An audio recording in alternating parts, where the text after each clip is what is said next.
Stamford Bridge is burning down, burning down, burning down. Stamford Bridge is falling down. Call Graham Potter. What's up, what's up, what's up, what's up, what's up, what's up, yo? Welcome to the Football Power Hour. My goodness. Woo! Today we are talking. We're talking some things that are going on around. Man, Stamford Bridge is on fire. Stamford Bridge is burning. Yo, that's just a big air horn to everybody that's woke up today and is at the work where they're supposed to be working, or at the school where they're supposed to be at.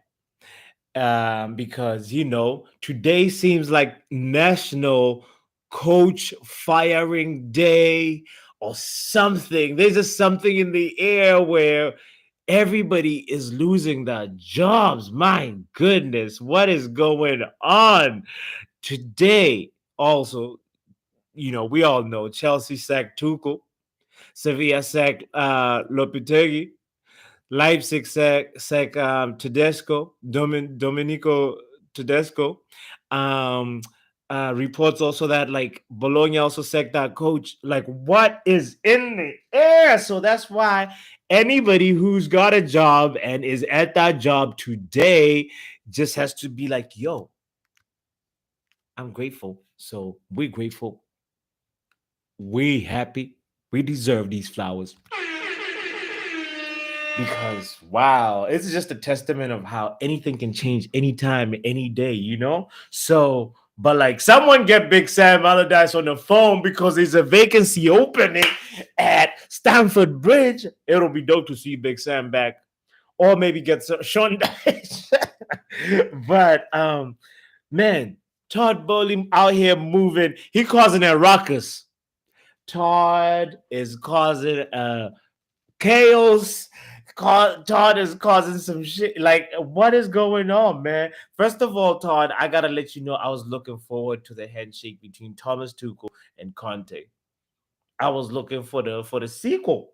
I was looking forward to that. I was like, is it gonna be? Are they gonna pound? Or is it gonna be a depth? Is it going? What is it gonna be this time? Because like that was some dugout drama that we haven't seen, or that I haven't seen in a minute. And man, that was so mouth-watering to watch whenever my Manchester United is not doing well, because we know how reliable or unreliable my team is. So, but anyway, so we're talking Stamford Bridge right now and how it's burning. Todd is out here like, you're fired, you're fired, you're fired, you're fired, you're fired. Like, somebody should have told me some fishies going on when we saw Peter Cech and Marina. My goodness, I'm gonna butcher her last name. Grana who? Granovskaya? Granovska? I don't know. I can't pronounce your last name, my love. But I, got a huge admiration for Russian Canadian women, but anyway, that's we stick. So anyway, so the thing is, like, I was really, really looking forward to Thomas Tuchel reconstructing this house, because right now it feels like, I want to know your opinion. In my opinion, it feels like Todd is moving a little naive, but also maybe he could be clever, seeing like, hey, the graph is not the predictions. My prediction graphs are not looking good, Thomas. Thomas, I gave you over 250 million. Biggest spender in the transfer window. And you get beat by Dynamic Zebras? I can't even say that name. Thomas, you're fired. It feels like that's how Todd is like. I want to know, because Todd is Todd, like, come on, man. We're not even like 10 games in, bro. Like, how you gonna fire a man after, like, of course, we know very well that Thomas Tuchel hasn't been himself lately. The handshake, the things reports are Thomas ain't been the same ever since the handshake. So what have you done, Antonio? So it's like Thomas hasn't been so confident. We know that in the transfer in the press conferences. I remember, I don't get to watch a lot of Tuchel conferences, press conferences, because I'm always trying to watch Manchester United press conferences. So, but one of the ones that I caught, I remember, like, he said, "Oh yeah, we're not gonna be ready when the season starts." One of the reporter asked Thomas, "Do you think you'll be ready when the season starts in August?" And he said no. It was whining and whining about not getting his transfer targets. And we all know Chelsea got fucked in the asshole real hard by Barcelona because, one, a lot of Chelsea players left to go to Barcelona. Two, a lot of Chelsea transfer targets, went straight to Barcelona, and then Chelsea came out, into the Premier League with that energy of like, oh, we just been bullied by Barcelona, and we gonna bully everybody else. We interested in Frankie De Jong. We interested in, they just really just like stuck their nose everywhere where it didn't belong, and now, like, you know what I mean, like, it was some really, really respectable bullying because they got bullied in Barca, and now they come in and bullying everybody else in the Premier League. And I was respecting how they were moving because my club was not moving the way, right in the transfer window. But we done with the transfer window. We talking the fire that's at the bridge right now. So the point that I wanted to drive home was that Thomas Tuchel, it felt like there was something fishy going on, because we know when Peter, Cech, and Marina left, the reports that I looked up was kind of like, oh, Peter Cech stepped down, but we know now that, like, Peter Cech was told to step down. You know what I'm saying? I don't care who says how they garnished it, but we know either they were like, "Oh man, we don't like how Todd is moving, and things are not going to be looking good," and then they had some allegiance to Roman, and like the thing about it is, like, that changing of backroom stuff leading to Todd and Thomas being the two sole key figures on terms of reconstructing Chelsea makes me feel like, Todd, you kind of backstabbed Thomas a little bit, though. You told him, you gave him the blank check, and then you were like, "Yo, you man, whatever, whoever you want." And but then Todd wanted Ronaldo, and Thomas didn't. Thomas opted for Aubameyang. He was like, "Don't worry about I got the disciplinary record. I know how to handle Pierre from Dortmund." And but Todd decided to forego all that and just say, "Hey, man, we're not even 10 games in, bro, and you're gone." Let that sink in for a second, because, like, that's crazy. It shows that Chelsea's chopping board culture continues. And that's a testament to, like, if you are a Chelsea fan, it shows that you have an embracing of this chopping board culture mentality. That's why you continue to be a fan of this club, because that's how it's been. It's sort of like there's no longevity at all. Manchester United is one of the clubs that, for me, like, I feel with this Eric Ten Hag marriage right now, there's some sort of like, at least right now, the facts are leading me to feel like there is some sort of like longevity kind of build. But what I wanted to say was that Manchester United had that Sir Alex Ferguson longevity, like long-term relationship, and that's how they offered David Moyes a 6-year contract at first. They were sort of like trying to continue with that culture. Arsenal had the same thing with Arsene Wenger. you know.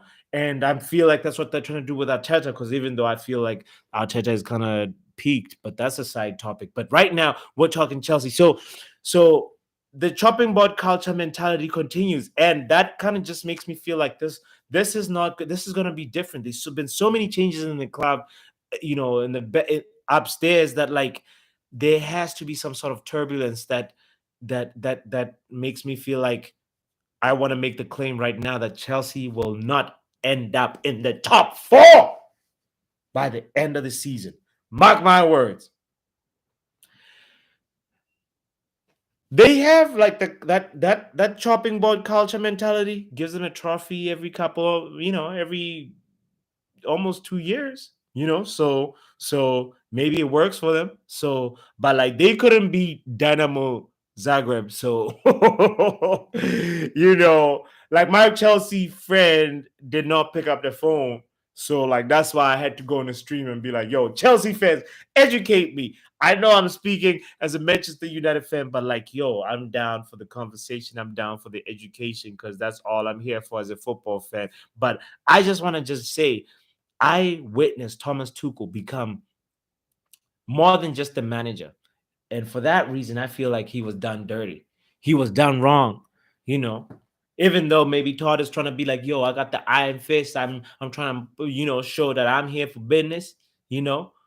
250, 250, Thomas. 250 million. You can't beat the dynamic zebras. Don't come to work tomorrow. Matter of fact, I got a U-Haul truck at Stamford Bridge packing your shit. Don't come to work. That's how I'm just trying to imagine how the conversation went. It was definitely not cordial, but I Thomas Tuchel deserves some credit for the way he handled the transition from Roman Abramovich's era to Todd to the club, searching for a direction, searching for a manager, to finally getting a manager. Freaking Thomas Tuchel was the director of football, was the CEO, was the publicist. He was answering questions that he didn't need to answer, but still managing to keep the players focused on the game. And the brother, for me, deserves a little bit of credit and a little bit of heart. And it's just crazy that this capitalist world is just like, yo, we don't give a shit. You know what I'm saying? This is crazy. It just makes me wonder now, is Todd clueless or clever? Question. Todd clueless or clever? I want to know what you think for real. And I want to know if it's going to be Graham Potter, or if it's going, because I mean, it's going to be Graham Potter, because Graham Potter is, let's just put yourself in Graham Potter's situation for a second. Brighton headquarters. Hello. Hi, this is T. T. Yeah, Todd. oh, Todd. What's up? Is Graham around? No, he's at the training pitch right now. Oh, okay. You want me to take a message? Uh, yeah. Tell him I need to talk to him. Okay. Well, leave your number, Todd, and I'll have him call you back. Okay. Hello. No, that's all. That's all. Thank you. All right. Bye bye. Thank you. That's how I feel the conversation is right now, because we know that Todd is down to pay that whatever 16, 18 million, whatever, to the buyout clause for Graham Potter. So out of Brighton. So that's in my opinion, that's who I'm feeling like it's going to be, and not Pochettino. Even though they could get Pochettino, he could turn Dele Alli into like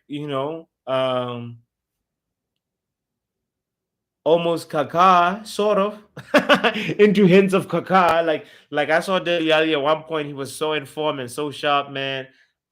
But right now it's a shame. Last time I heard Dele Alli was talking to a Turkish club. I don't know what the hell happened to him, but like I hope he's good wherever he's at. So anyway, this conversation just made me feel like, yo, there is some sort of cycle.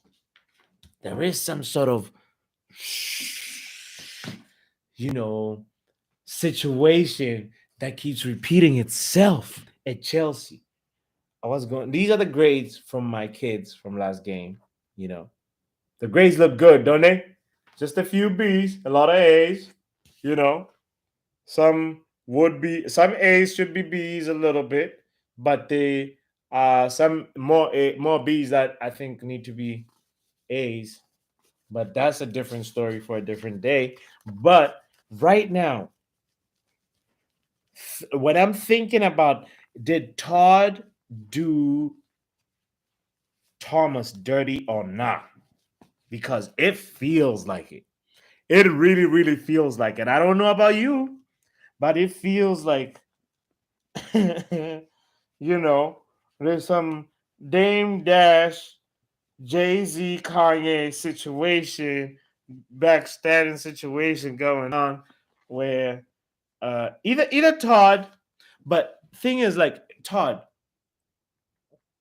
you knew that Thomas Tuchel knows. First of all, there's something everybody in this stream, everybody that watches the stream has to understand that there's something called CPT time. Okay? CPT time. All right. It's not even what I wanted to talk about, but it's because we're on it right now. CPT time. Now, CPT time refers to colored people's time. Okay. Now, Thomas Tuchel, it takes certain leaders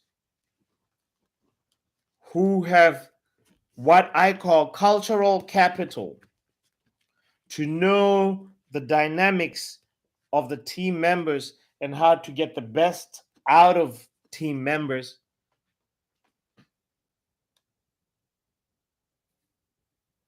while enhancing and while embracing who they are, So let's just be honest. We know Pierre Aubameyang is going to be late. Before his contract expires, he's going to be late more than 3 times. I can bet with you how much money I got. I got this $1 bill right here that I was saving for the Dion fund. But since the transfer window is closed, this $1 bill right here. Let's make a bet. All right. Pierre-Emerick Aubameyang is going to be late before his contract expires at Chelsea. If he sees it through, by the way. So, Thomas Tuchel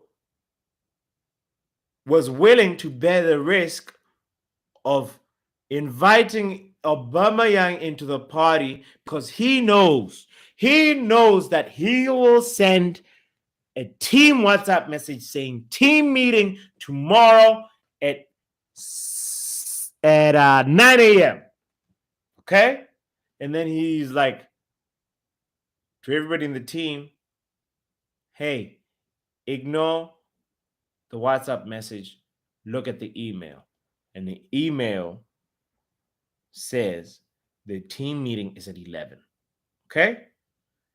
And then Thomas Tuchel takes the time when everybody comes a little earlier than 11 on time. And then Aubameyang will be there at 10:30.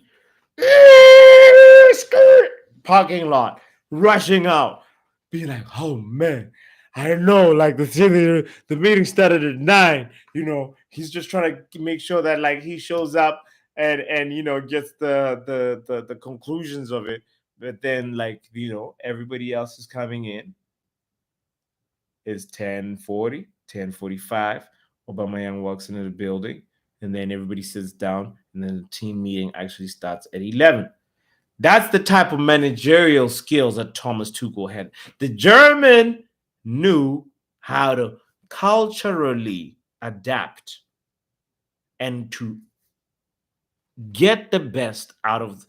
That's why he was willing to take the bet on Aubameyang. Okay, so that's why I want to give you props, Thomas. And I want to just say it was a question at the beginning, but right now I just feel like I formed my opinion that Todd did you dirty. I hope Newcastle takes you, and then you gonna build that empire, my G. But right now we are gonna be talking about the life cycle of a Chelsea manager. Okay? Life cycle of a Chelsea manager. All right. So, what usually happens is Chelsea have a new head coach, new manager, right? All right. That stage leads us straight into winning a cup. It could be a domestic cup, it could be a league title, okay? It could be a Champions League. Let's just go straight into it. Like you remember freaking Jose Mourinho. I say freaking because I love him. Jose Mourinho won a league title, say on his second spell with Chelsea. 7 months later, Jose Mourinho gets into some turbulence.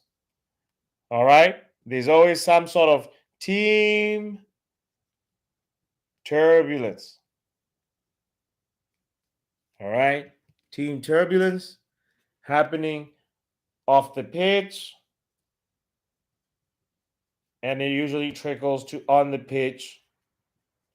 Sometimes it's just they're not really related, but like there's just turbulence in general and on and off the pitch, right?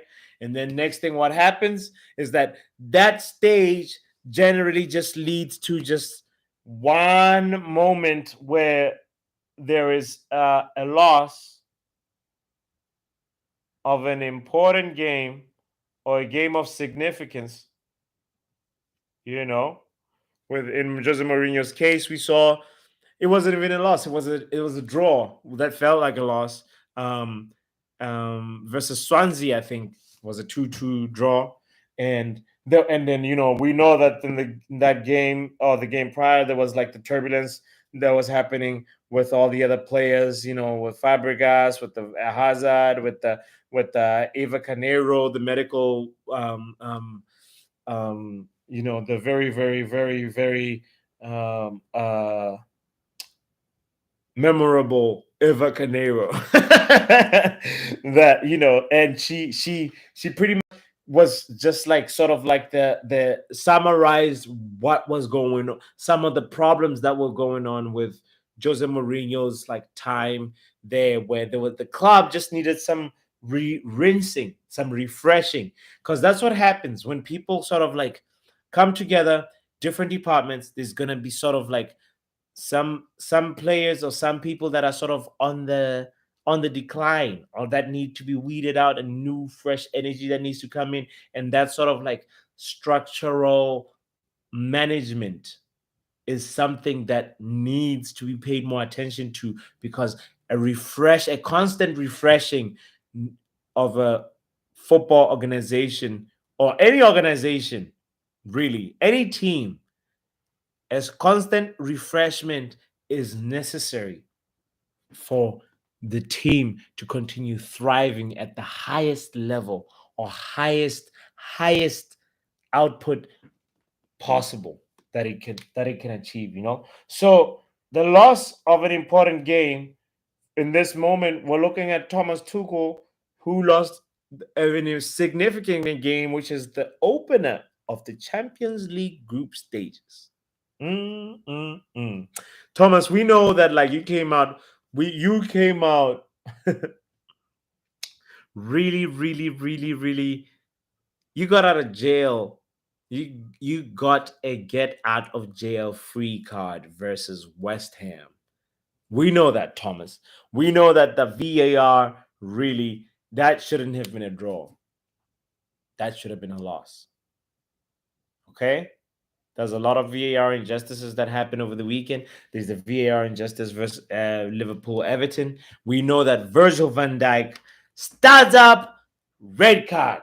I don't care if the freaking commentator is like, oh, well, Virgil, if it was a few inches higher, then it's a red card. It starts up,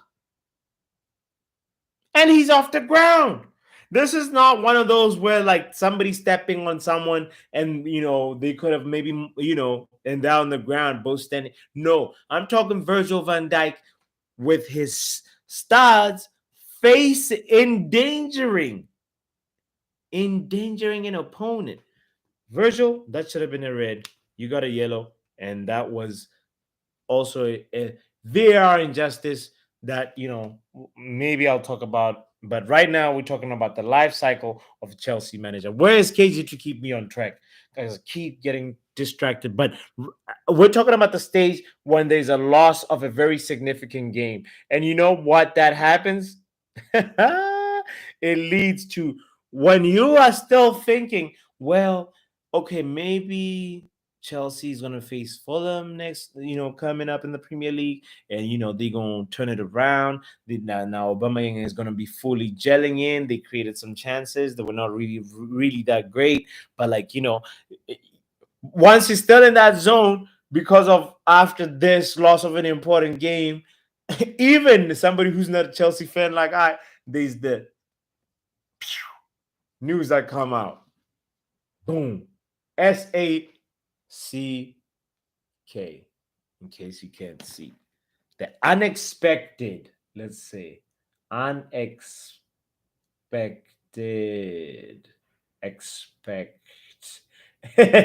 sack. Yeah, I spelled it right. Unexpected sack. Boom. Out of nowhere. Chelsea has decided to part ways with the new coach. And next thing you know, they're going to put in a new head coach and plug him into the cycle, and it starts all over again. Chelsea get a new head coach 7 months later. 7 months later. Actually, the 7 month period comes here. 7 to 18 months later. Okay? We're using like the Jose Mourinho and Thomas Tuchel as a case study because Frank Lampard, all of them fall in here. Sorry, you can they plug and play. Put it now. They're trying to put Graham Potter. They're inviting you to the chopping board. This is what's going to happen, Graham. This, ladies and gentlemen, made me feel like, hold on. I'm not that sad as a Manchester United fan because, I'm happy we got Eric. But say the Eric project doesn't work out, right? Say the Eric Ten Hag project doesn't work out. Graham Potter is going to get the experience that he needs at a big club. And in about 18 to 24 months, we're going to know if Eric Ten Hag is a yes or no. So it just makes me feel like, you know what? It's all good, baby. It's all good. I hope you good, Thomas Tuchel, because Todd gonna pay you. And I hope you go somewhere where you're going to be really appreciated and loved and respected. Because if somebody's telling me, help me rebuild this house, and I'm going to order the couch, I'm going to order the furniture, I'm going to order the everything, the lighting fixtures. And then when it's time to put the things in the place, you're going to tell me, what? I'm fired? No, that's not how it's supposed to go. You know what I mean? Like, for real. Like, this is, sir, man, in my opinion, I'm happy Todd went and got Chelsea. Because, like, one point I was just like, man, Todd should have waited for the Glazers to really, really, sell, and then, came in for us. But right now, hey, it's all good. If not, situation looks like a win-win for me as a Man U fan. Graham Potter going to get the experience he needs at a big club. Thomas Tuchel is unemployed, so that means Eric That means a lot of other coaches can't fuck up. That means, like, if maybe Thomas is still unemployed in a while, we gonna pick him up. So until that day, I just want to say thank you for tuning in. Yo, hit that subscribe, hit that like button, hit that notification button. And until next time, I hope you don't get put into the life cycle of a Chelsea manager in your own, respective way. And yeah, just be happy that you got your job and you got your life. Big shout out to you. Big shout out to Graham Potter. It's time to make the big step, baby. That plane is for you. We flying high, Graham. All right. I'll see you in the big clubs.